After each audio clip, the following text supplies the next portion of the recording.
Everyone, कैसे हो आप सब। आई होप आप सब बिल्कुल अच्छे होंगे। हम सब भी बिल्कुल ठीक हैं।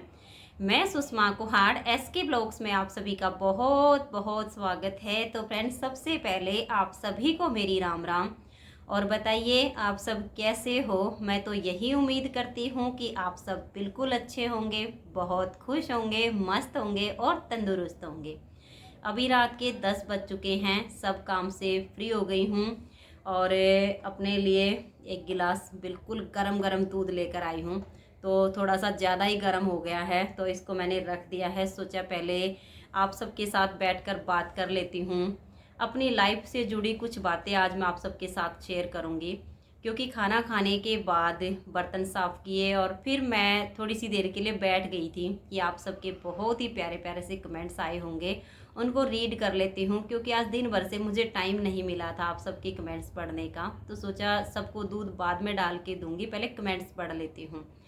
और फिर आप सबके कमेंट्स पढ़े और एक बहन को मैंने दिन में भी रिप्लाई दिया था, क्योंकि उन्होंने कमेंट्स किया था कि आपको तो सब कुछ अपने मायके से मिल जाता था और मिल जाता है, इसलिए आपने अपनी ज़रूरतों को मार लिया, इसलिए अपने पति से कोई डिमांड नहीं की।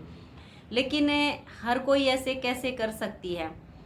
तो मैंने उसको वहाँ पर भी रिप्लाई दिया था कि देखिए, अगर पति की पॉकेट साथ ना देती हो ना, चाहे मायके से मिले या ना मिले, लेकिन फिर भी अपनी ज़रूरतों को जो है ना मार लेना चाहिए, ताकि घर गृहस्थी में सुख शांति बनी रहे। लेकिन फिर उस कमेंट्स के रिप्लाई में उन्होंने मुझे कहा कि आपने ऐसे कैसे बोल दिया, लाइफ बहुत लंबी चौड़ी होती है, अपनी ज़रूरतों को कैसे मार सकते हैं, आपने अपनी कौन कौन सी भी चीज़ को मारा है, आप हमारे साथ ज़रूर शेयर कीजिए। तो वैसे मैंने वीडियो बना के तैयार की हुई है। आज मैं मार्केट गई थी, शॉपिंग वगैरह की थी, उसी की मैंने वीडियो बनाई थी। लेकिन फिर सोचा इस वीडियो को मैं बाद में शेयर करूंगी, लेकिन आज मैं आप सबके साथ बैठकर अपनी लाइफ से जुड़ी कुछ बातें शेयर करती हूँ, क्योंकि आप सब मेरे फैमिली मेम्बर्स हो और आप सबका हक भी बनता है जानने का कि मैंने अपनी लाइफ में किन किन ज़रूरतों को मारा है, कैसे कैसे समझौते किए अपनी लाइफ में, ताकि किसी के मन में ये गलतफहमी ना रहे कि मैं सिर्फ आप लोगों को ये बोलती हूँ कि ज़रूरत पड़ने पर ही किसी चीज़ की डिमांड हो। अगर किसी चीज़ की ज़रूरत ना हो, जिसके बिना काम चल जाए, तो चला लेना चाहिए। तो शायद कुछ बहनों को ये लगा होगा कि मुझे तो सब कुछ मायके से मिलता आ रहा है। तो देखिए, मेरी शादी हुई थी सन 1998 में। मैं वहीं से स्टार्टिंग करती हूँ। वीडियो थोड़ी सी लंबी हो जाए तो थोड़ा सा सब्र रखिए, वीडियो को एंड तक ज़रूर देखिएगा। तो फ्रेंड्स, 3 अप्रैल सन 1998 को मेरी शादी हुई थी। और जिस टाइम मेरी शादी हुई थी ना, ना मेरी भाभी की कोई दुकान थी, भाई की कोई जॉब नहीं, यही खेती बाड़ी थी। तो मतलब जितना मेरे भाई भाभी माँ बाप जो कुछ कर सकते थे ना, वो उन्होंने मेरे लिए किया था। अपनी मतलब हैसियत से बढ़कर उन्होंने मुझे दान दहेज में दिया था। लेकिन फिर ये है कि शादी के बाद जब ससुराल में आई और यहाँ पर आने के बाद उस टाइम पे तो घर वालों ने सब कुछ देखा था कि 2 भाई नौकरी करते हैं, तीसरा भाई खेती बाड़ी करता है, तो बेटी का गुजारा अच्छे से हो जाएगा। लेकिन मेरी शादी को यही 20-22 दिन हुए थे, तो मेरा जो बीच वाला जेठ है वो परिवार से अलग हो गया था अपनी फैमिली के साथ। देखिए, जब कोई अलग हो जाता है तो अपने परिवार का ही खर्चा उससे मुश्किल से चलेगा, दूसरे के लिए वो कैसे कर सकता है। फिर मेरी शादी को 1 साल हुआ था और विशाल लगभग 1.5 महीने का मेरे पेट में था, सिर्फ अंश मात्र था। तब मेरा बड़े वाला जेठ भी अलग हो गया था। फिर हम बच गए थे 4 लोग, मेरे सास ससुर, मैं और मेरे हस्बैंड। तो मेरे हस्बैंड की कोई कमाई नहीं थी, ऊपर से इनको बीमारी थी। और मेरी शादी को लगभग 20-25 दिन हुए थे, तब मुझे पता चल गया था कि इनको एलर्जी है और ये ऐसी है, शायद ये ठीक नहीं होगी लाइफ में कभी भी। जब तक ज़िंदगी है तब तक इनको दवाइयाँ खानी पड़ेंगी। लेकिन देखिए बहन, शादी के बाद अगर किसी राज का पता चलता है ना, अगर सच्चे मन से प्रेम किया है तो उसी के साथ उसको स्वीकार करो। मैंने उसी के साथ इसको स्वीकार किया, क्योंकि मेरा मानना ये है कि प्रेम जो होता है ना, वो शरीर से नहीं आत्मा से होता है। और मैंने अपने हस्बैंड के जो है ना शरीर को नहीं देखा, इनकी आत्मा को देखा कि इनकी आत्मा एकदम पवित्र है, बहुत अच्छी है। तो उसी से मैंने प्रेम किया। वरना बीमारियां तो इसको सोराइसिस की जो है ना, एक दो बार तो ऐसे हालात हुए हैं कि पूरे शरीर की चमड़ी जो है ना बिल्कुल ऐसी हो गई थी कि कहीं मतलब उंगली टेक के ना इतनी जगह ना बचे, इतना बुरा हाल हो गया था। नीम अमरबेल वगैरह जो होती हैं, इनको पानी में बॉईल करना, उसकी इसको पूरे शरीर पे पट्टियाँ बांधना, गरम उसी पानी से इसको नहलाना, उसी पानी को पिलाना, मतलब ये बहुत सारी मेहनतें मैंने इसके साथ की हैं ताकि ये बिल्कुल ठीक रहे, स्वस्थ रहे, मेरे साथ रहे। लेकिन आज तक भी ये बीमारी गई नहीं है और इनकी दवाइयाँ 12 मास 12 महीने चलती थी और हालात ऐसे नहीं थे कि दवाइयों के पैसे भी निकाल सकें। तब मैंने हिम्मत से काम लिया कि दोनों भाई वो तो अलग हो गए हैं अपनी अपनी फैमिली के साथ, अपने घर को भी चलाना है, सब कुछ करना है। फर्स्ट टाइम जब मेरा बीच वाला जो जेठ है वो अलग हुआ था, तब मुझे बिल्कुल भी महसूस नहीं हुआ था क्योंकि मेरी शादी को बिल्कुल ही 20-25 दिन हुए थे और मैं तो अपने मायके गई हुई थी। जैसे आते हैं ना फेरा डाल के, और 8 दिन रुक के और मैं अपने मायके चली गई थी। जब मैं वहाँ से 20 दिन रुक के वापस ससुराल आई तो वो अलग हो चुके थे, तो मुझे महसूस नहीं हुआ था क्योंकि मेरे बड़े जेठ जेठानी मेरे साथ थे। लेकिन दिल से बता रही हूँ, जब मेरा बड़ा जेठ और मेरी जेठानी अलग हुए थे ना, उस दिन मैं बहुत रोई थी, हद से ज़्यादा रोई थी कि अब हमारा क्या होगा। मेरे तो पति भी कुछ भी नहीं कमाते हैं, क्या खाएंगे, कैसे रहेंगे। जब ये सब काम जैसे खेती बाड़ी का चल रहा था, कंप्लीट होने के बाद मैं अपने मायके गई तो वहाँ जाने के बाद मैं रो पड़ी थी कि भाई वो भी अलग हो गए हैं और नौकरी भी नहीं है, कुछ भी नहीं है, कैसे घर चलेगा। तब मेरी माँ ने और मेरे भाई ने मुझे कहा था कि तू बहुत मेहनती है, भगवान पे भरोसा रख, अपनी मेहनत पर भरोसा रख, भगवान तेरा साथ देंगे। और उस टाइम पे मेरे भाई ने मुझे एक भैंस दी थी, क्योंकि जब परिवार अलग हुआ ना, यहाँ पर जो पशु वगैरह थे वो बट गए थे, तो एक भैंस आई थी हिस्से में, वो यही थोड़ा सा दूध देती थी, उससे तो बस घर में ही चाय वगैरह का काम चलता था। मतलब ऐसा नहीं होता था कि उसको बेच दें या थोड़े बहुत पैसे घर में आ जाएं, कुछ भी नहीं था। तब मेरे भाई ने मुझे एक भैंस दी थी, वो भैंस मैं लेकर आई। उस भैंस ने बहुत ज़्यादा 19-20 किलो दूध देती थी वो भैंस। लेकिन ये था कि उस भैंस के आने से मुझे थोड़ी सी खुशी मिली। उस भैंस का दूध हम बेच देते थे, उससे जो पैसे आते थे उससे विशाल के पापा जी की दवाइयाँ आ जाती थी, कुछ भैंस जो खाती थी वो चारा वगैरह आ जाता था, और जो कुछ मुझे चाहिए होता था ना, मैं बिल्कुल नहीं बोलती थी। तो देखिए, मेरा भाई मुझे इतनी ही हेल्प कर सकता था कि मेरे भाई के पास 4-5 भैंसें थी, तो उसने उसमें से मुझे एक भैंस दे दी थी। तो फिर मैंने अपनी मेहनत की, खूब काम करती थी, जो पैसे आते थे उससे मेरी गृहस्थी थोड़ी थोड़ी सी चलने लग गई थी। फिर विशाल का जन्म हो गया। अब देखिए, जब घर में बच्चा आता है तो खर्च बढ़ते हैं, लेकिन मैंने अपनी सारी इच्छाओं को अंदर ही दबा दिया था। मैं किसी चीज़ की कोई डिमांड नहीं करती थी। जब विशाल मेरे पेट में था ना, तो कभी कभी ऐसा होता है जब पेट में बच्चा होता है ना, तो कुछ खाने को मन करता है, लेकिन मैं किसी से नहीं कहती थी कि ये चीज़ खाने का मेरा मन है। पहले ही मैं ये समझ लेती थी कि यार घर में पहले ही पैसे नहीं हैं, ऊपर से अगर तुम ये चीज़ मंगवाओगी तो और पैसे कम पड़ जाएंगे, इसलिए रहने दे, भरपेट रोटी मिल रही है ना। सबसे अच्छी बात है ये कि लस्सी है, रोटी है, अचार है, पेट भर गया है, चलो ठीक है। फिर विशाल के होने के बाद धीरे धीरे, अब बच्चे होते हैं तो बच्चा बीमार भी होता है, सब कुछ होता है, जैसे तैसे करके घर की गाड़ी चलती रही। फिर अनुज हुआ, अनुज मेरे पेट में था। विशाल मेरा 3 साल का हो चुका था जब मेरे अनुज का जन्म हुआ था। तब उल्टा जब अनुज मेरे पेट में था ना, किसी ने मुझे ताना भी दे दिया था कि काम नहीं है, कुछ भी नहीं है, नौकरी नहीं है, एक बच्चे को तो पाल लियो, दूसरे को भी पैदा करने चली है, कहाँ से खिलाएगी, कहाँ से पिलाएगी। जो सुना कानों से सुन के अंदर ही दबा लिया, आवाज़ नहीं निकाली बाहर, क्योंकि मैंने ये मान लिया था कि अगर भगवान की कृपा से मेरे 2 बच्चे होते हैं, चाहे बेटा हो चाहे बेटी हो, अगर वो इनको देगा ना तो इनकी किस्मत का भी ज़रूर देगा, मुझे अपना सिर्फ कर्म करना है। और विशाल अनुज दोनों मेरे बच्चे हो गए। तब तक हम गांव में थे। मेरा विशाल था लगभग 5 साल का, और अनुज मेरा बेटा था 2 साल का, तब मेरी बड़ी ननद की बेटी की शादी हुई थी। तो भात भरना था, एक एक पैसा मतलब जोड़ के, दूध दाद बेच के इकट्ठे करके हमने भात भरा। अब मैंने शादी में जाने से मना कर दिया था कि मैं शादी में नहीं जाऊंगी। और बच्चों के मैं जैसे कभी 5 महीने में 6 महीने में अपने मायके जाती थी, तो वहाँ से मतलब नानी मामी एक एक ड्रेस बच्चों की दिलवा देती थी।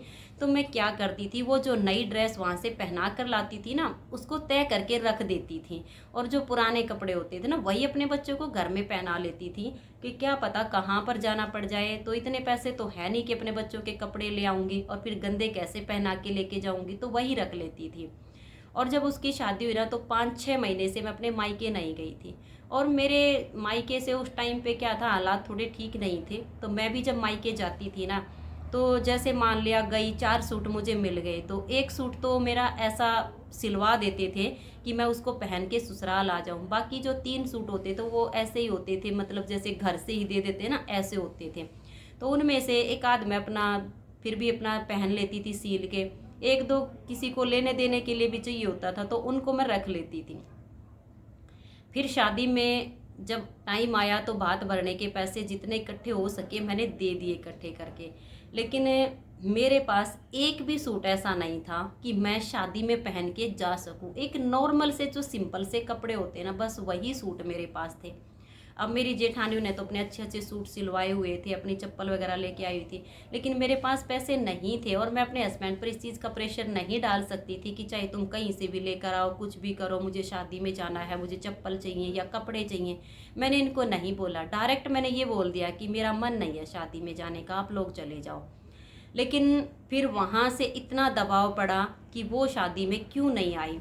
हालांकि इस बात को कोई नहीं समझ सका कि मैं शादी में क्यों नहीं जाना चाहती, क्योंकि मेरे पास पहनने के लिए कपड़े नहीं थे, मेरे पास चप्पल नहीं थी। और पैसे के लिए मतलब किसके आगे हाथ फैलाते, किससे मांगते। इस पर मैं प्रेशर डालती तो देखिए इनका भी माइंड अपसेट हो जाता, ये भी दुखी हो जाते, बेचारे कहाँ से लाते। जब यहीं सोनीपत में ही शादी थी, गांव बड़वासनी बिल्कुल पास में है। जब किसी को इन्होंने यहाँ से भेज दिया कि जाओ उसको लेकर आओ, मैंने बहाना भी बनाया कि मेरे सिर में दर्द है, मैं नहीं जा सकती। लेकिन जब बार बार कोई बोलता है ना, तो जाना पड़ता है। फिर सोचा कि चलो भगवान, जैसी तेरी मर्जी, तू मुझे जैसे लेकर जाना चाहता है मैं ज़रूर जाऊँगी। पड़ोस में एक लड़की थी मेरे जितनी हेल्थ की, उसके पास गई, उसका सूट मांग कर लाई। अब देखिए, अपनी जो सूट की फिटिंग होती है ना, तो वो तो अपनी ही होती है। और जो मांग कर पहनते हैं ना, वो तो मांगे हुए होते हैं। मैं उससे सूट मांग कर तो ले आई, लेकिन चप्पल मांगने की हिम्मत नहीं हुई मेरे में। क्योंकि जो मेरे सूट थे ना, हद से ज़्यादा ही ख़राब हो चुके थे। मैं उनको मतलब सोनीपत वैसे भी आऊँ ना डॉक्टर के पास, वहाँ पर भी पहन के आने में शर्म आए, तो शादी में कैसे पहन सकती थी मैं उनको। तो सूट तो मांग के ले आई। और शादी के बाद मैंने नई चप्पलें मायके वालों से भी नहीं ली थी, क्योंकि मैं नहीं चाहती थी कि मेरे घर वालों पर मतलब खर्चे का दबाव पड़े। मैं वहाँ भी मतलब बोल देती थी कि हाँ मेरे पास हैं सारी चीज़ें, कभी नहीं कहती थी मैं ये चीज़ें उनको भी। तो जब मेरी शादी में मुझे जो चप्पलें मिली थी ना, लगा लीजिए 5 साल में चप्पलों की क्या हालत हो जाती है। तो मेरी शादी में 4 जोड़े फैंसी चप्पल और एक जोड़ी मतलब घर में पहनने की चप्पलें मिली थी मुझे। तो उनमें से 3 जोड़ी तो बिल्कुल ही डिफेक्ट हो गई थी, और एक जोड़ी चप्पल मेरी ऐसी बची हुई थी जो मतलब ऊपर की साइड से देखे ना तो साबुत लगती थी, लेकिन नीचे की जो तली होती है ना, वो 3 जगह से टूट चुकी थी। अगर पैर को घिसरा के चलूँ ना, तो किसी को मेरी टूटी हुई चप्पल ना दिखे, लेकिन जैसे हम नॉर्मल अपनी चाल चलते हैं ना, ऐसे चलते तो पीछे से मेरी टूटी हुई चप्पल दिखे सबको। अब वही चप्पल पहन के मैं शादी में आ गई यहाँ पर सोनीपत। और यहाँ आने के बाद मतलब मैं जैसे होता है ना, बहुत गिल्टी फील हो रही थी अंदर से। 100-200 रुपये पड़े थे जेब में, वही मैं ले आई थी। वो मैंने इसलिए रखे हुए थे कि घर में बच्चे हैं, क्या पता कहाँ ज़रूरत पड़ जाए, बच्चों की तबीयत ख़राब हो जाए, कुछ हो जाए तो चाहिए होते हैं। वही 100-200 रुपये लेकर मैं शादी में आ गई कि किसी की मान भी करनी पड़ेगी, कहीं लेना देना भी पड़ेगा, तो थोड़ा बहुत खर्चा मैं कर लूँगी, जैसा तैसा होगा चलो। और वही चप्पल, वही मांगा हुआ सूट पहन के मैं शादी में आ गई। और मतलब बहुत बुरा लग रहा था अंदर से। सब इतने अच्छे अच्छे कपड़े पहन रहे थे, इतनी अच्छी अच्छी सबके हाथों में चूड़ियाँ थी, लेकिन मेरे हाथों में वही 3-4 महीने से पहनी हुई चूड़ियाँ, और खेतों का काम करके, पैसों का काम करके उनके अंदर जो ना मैल सा जो हो जाता है वो फंसा हुआ था। अपनी चुन्नी में उनको ऐसे कर लिया था, किसी को नहीं दिखने दिया कि मैं क्या पहनी हुई हूँ। और जैसे मान लिया इधर से उधर जाना होता है ना, तो अपने पैरों को घिसरा के ही मैं चली, ताकि मतलब किसी को मेरी चप्पल ना दिखे। क्योंकि अगर मेरी चप्पल किसी को दिखेंगी तो कोई मुझे बोले ना ये बोले, लेकिन मेरे हस्बैंड की इज्जत खराब हो जाएगी। कोई ये कहेगा कि इसका आदमी इसको चप्पल भी नहीं दिलवा सकता, इसको ये भी। और किसको पता है कि मैं मांग के सूट पहन के आई हूँ शादी में। वो शादी मैंने निपटाई थी, वो मुझे आज तक याद है कि मैंने मतलब कैसे मतलब ये किया, लेकिन मैंने इनको कभी नहीं बोला कि मुझे ये चीज़ चाहिए है। उसके बाद भी मतलब पानीपत भी हम चले गए। फिर मेरा बेटा अनुज जो है लगभग 2.5 साल का हुआ होगा मुश्किल से, तब हमने इस गांव को छोड़ दिया था। क्योंकि यहाँ के जो हालात थे ना वो ऐसे हो गए थे। गरीबी से मैंने कभी हार नहीं मानी, कभी दुख नहीं माना, लेकिन घर में कुछ ऐसा कलह होता था कि जिसकी वजह से मतलब यहाँ रहना मुश्किल हो गया था। इस वजह से हमने गाँव को छोड़ा। और गाँव को जब छोड़ा ना, तो हमें ये भी नहीं पता था कि हम पानीपत जहाँ पे जा रही है ना, वहाँ घर कैसा है। जब भी कोई गांव से शहर जाता है ना, तो पहले उस मकान को देखता है कि जहाँ पर उनका सामान रखा जाएगा वो कैसा है, कौन सी जगह है। हमने कुछ नहीं देखा। बस ये था कि चाहे हमें सड़क पे टोकरी क्यों ना डालनी पड़े, लेकिन यहाँ से हम सूखी रोटी खा लेंगे, कलह कलेश नहीं होगा, कम से कम शांति तो होगी। हम होंगे, हमारे बच्चे होंगे, अपने बच्चों को पढ़ाएंगे लिखाएंगे, इनको अच्छा इंसान बनाएंगे। इस उम्मीद के साथ हमने गाँव को छोड़ दिया था। और यकीन मानिए, जिस घर में हमारा पहली बार सामान रखा गया था ना, वो घर मतलब जो गली होती है ना, उस गली से इतना नीचे झील में था। 4-5 पौड़ियाँ नीचे उतर के उस कमरे में था। और जब बारिश आई तो वहाँ पे काफ़ी सारा पानी भर गया था, बहुत बुरी हालत हो गई थी। लेकिन परमपिता परमात्मा पर विश्वास रखिए, वो कभी आपके साथ गलत नहीं होने देगा। वहाँ पर जाने के बाद मेरे हस्बैंड ने अपनी दुकान खोली। दुकान खोली तो दुकान जैसे ही खोली, हमारी दुकान बहुत अच्छी चल गई, बहुत अच्छी इनकम आने लगी। लेकिन इच्छाएं जाहिर करने का टाइम नहीं आया। क्यों? क्योंकि जब हम गांव से गए तो कर्जा सिर पे था। उस कर्ज को उतारना था बहनों। कम से कम ये लगा लीजिए 1 लाख रुपया हमारे सिर पे कर्ज हो चुका था। और रात को नींद नहीं आती थी। हालांकि ये जिम्मेदारी हस्बैंड की होती है, लेकिन इनको अकेले इतने टेंशन क्यों? जब शादी की है ना, साथ फिर लिए तो 7 वचन भी दिए हैं, साथ रहने का वादा भी किया ना। तो दिन में सारा दिन काम होता था, रात को कई बार याद आ जाता था कि उस आदमी के इतने पैसे देने हैं, उसके इतने देने हैं। तो उन्हीं विचारों में रात निकल जाती थी, नींद नहीं आती थी, बहुत बेचैनी होती थी कि एक बार भगवान मतलब जिसका पैसा हमने लिया हुआ है। क्योंकि कई बार ऐसी मुसीबतें आई, बच्चा बीमार हो गया या कुछ हो गया, किसी से पैसा उधार ले लिया लेकिन इनकम नहीं थी, उसको दे नहीं पाए, तो वो पैसा उतारना ज़रूरी था। फिर पानीपत जाने के बाद इनकी दुकान बहुत अच्छी चली, वहाँ से इनकम होने लगी। किसी चीज़ की ज़रूरत होती है ना, तो इनको कभी नहीं कहती थी। अगर मान लिया दुकान पे बैठी हूँ ना, कोई चीज़ खाने का मन भी करता था ना, तो उसको भी मार लेती थी कि ये बिक जाएगा, 2 पैसे आ जाएंगे तो इनकम बढ़ेगी। जिसका पैसा लिया है ना, उसको पहले दे के, क्योंकि जिसका हमने लिया है ना, पहले उसको देने की इच्छा होनी चाहिए, उसको उतारने की इच्छा होनी चाहिए। सारी इच्छाओं को मार लेती थी। ना खाने के लिए चाहिए, ना पीने के लिए चाहिए, ना कपड़ा चाहिए, कुछ नहीं चाहिए। जैसा है, पुराना है, नया है, उसी को पहन के खुश।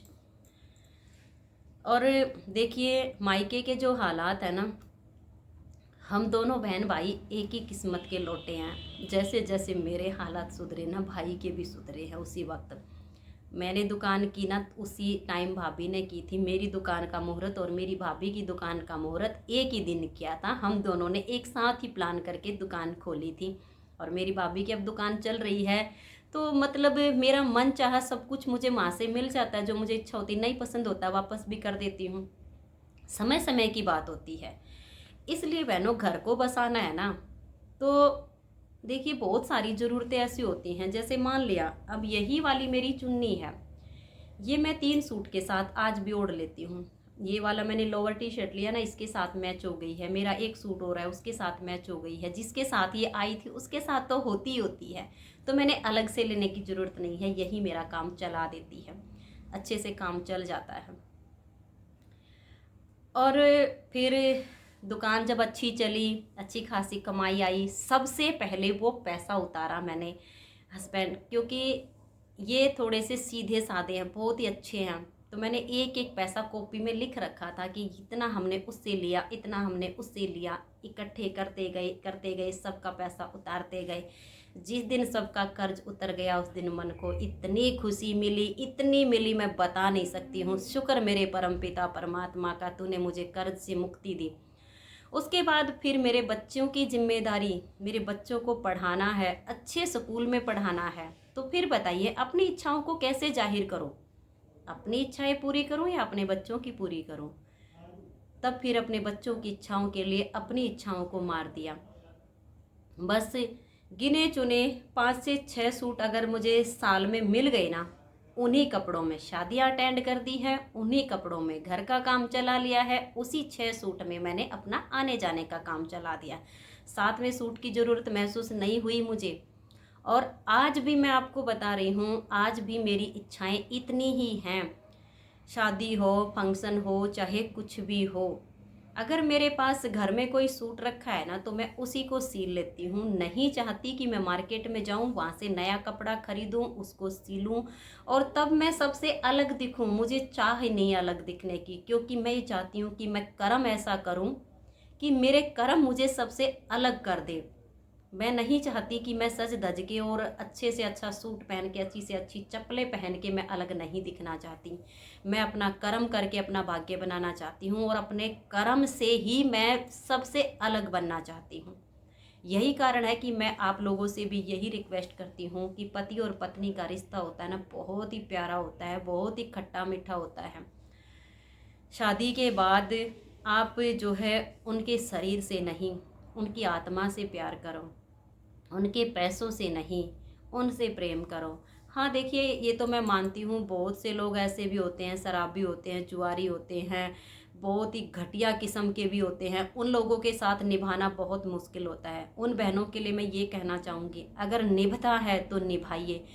अगर बिल्कुल पानी हद से, मतलब ये कहता ना कि अगर डूबने की नौबत आती है तो विरोध भी करिए, इतना अत्याचार मत सहिए। क्योंकि अगर हम किसी पर अत्याचार करते हैं ना, वो भी गुनाह होता है, और हद से ज़्यादा अत्याचार को सहना भी गुनाह होता है।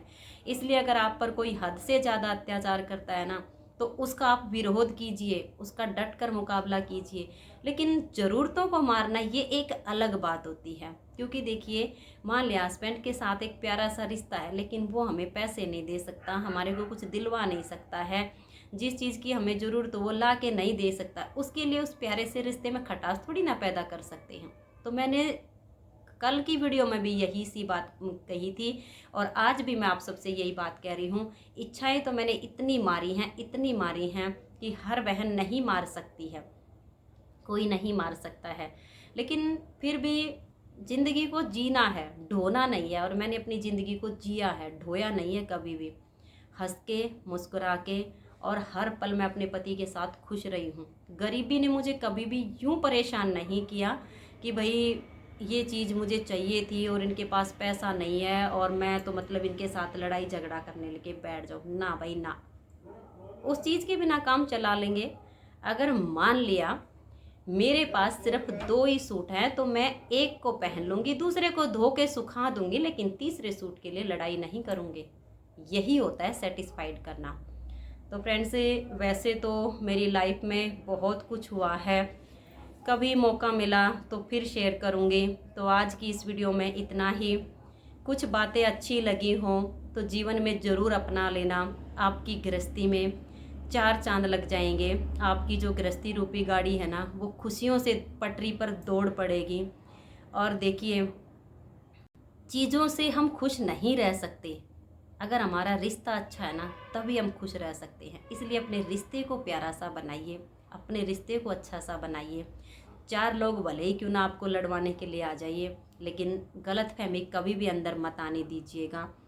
जो भी बात हो ना, सामने बैठकर बातचीत के द्वारा उसे सुलझा लीजिएगा। लेकिन चीज़ों के लिए कभी भी दोष मत दीजिए कि मुझे इस चीज़ की ज़रूरत थी, आपने मुझे लाकर नहीं दी। सबके पास ये चीज़ें होती हैं, ऐसा कभी मत कहिएगा। सबके पास तो पता नहीं क्या क्या होता है, हम किसकी रीस करेंगे, क्या करेंगे। कभी किसी की बराबरी नहीं कर सकते। बराबरी करनी है तो अपने प्रेम की कीजिए कि मैं तुमसे कितना प्रेम करती हूँ, तुम मुझसे कितना प्रेम करते हो। ये सच्चे रिश्ते का आधार है। तो फ्रेंड्स से आइए, और दूध बिल्कुल पीने लायक हो गया है, दूध पी लीजिए। वीडियो का एंड करती हूँ। वीडियो अच्छी लगी हो तो लाइक शेयर ज़रूर कर दीजिए। तो मिलते हैं एक अच्छी सी वीडियो के साथ, तब तक के लिए आप सभी को मेरा प्यार भरा नमस्कार। राधा स्वामी, राधे राधे, जय श्री राधे, बाय बाय।